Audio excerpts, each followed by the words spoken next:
By 216 BC, Hannibal Barca had been campaigning in Italy for over 2 years. After crossing the Alps, 218 BC, and winning stunning victories at Trebia, 218 BC, and Lake Trasimene, 217 BC, Hannibal now aimed to deliver a decisive blow to Rome itself. His ultimate goal was to break the Roman Confederation through a combination of fear, diplomacy, and tactical brilliance.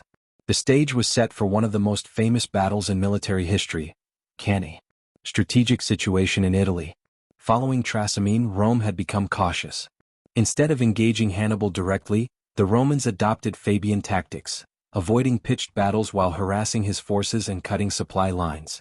Despite this, Hannibal continued to recruit allies among discontented Italian cities and Gallic tribes, swelling his army, conduct raids and foraging missions, ensuring his troops were fed and maintaining mobility, undermine Roman morale, spreading fear across central and southern Italy.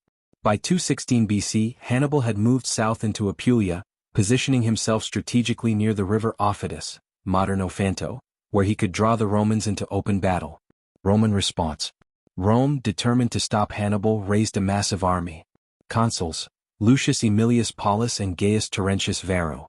Size: approximately 80,000 infantry and 6,000 cavalry, one of the largest Roman armies ever assembled. Tactics: Romans planned a direct engagement, confident that numerical superiority would overwhelm Hannibal. Hannibal, however, understood the dangers of direct frontal engagement against such a large force. His genius lay in turning Rome's strength against them. Hannibal's preparations. Hannibal meticulously planned for Cannae, using lessons learned from previous battles. Double envelopment concept.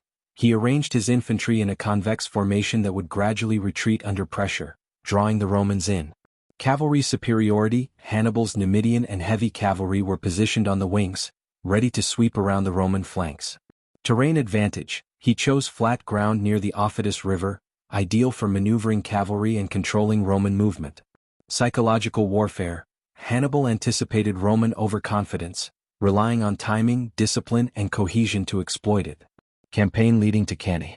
Before the main battle, Hannibal engaged in a series of maneuvers and skirmishes to lure the Romans into position.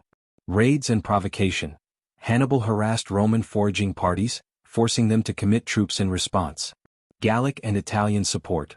Local allies provided reinforcements and intelligence, allowing Hannibal to anticipate Roman movements. Securing southern Italy. By controlling key towns and supply lines, Hannibal ensured that Rome could not easily starve him into submission. Hannibal's careful buildup set the conditions for Cannae, where he would face the largest Roman army of the war and execute a tactical masterpiece that remains studied to this day. Significance. Hannibal's march into southern Italy and positioning at Cannae demonstrated strategic patience. He avoided premature engagement, focusing on shaping the battlefield. Psychological manipulation. Through raids and diplomacy, he sowed fear and doubt among Roman allies. Preparation for tactical brilliance. Every move in southern Italy was designed to maximize the effectiveness of his forces and exploit Roman rigidity. Hannibal had learned from Trebia and Trasimene, setting the stage for a battle that would become a classic example of double envelopment and decisive battlefield maneuvering.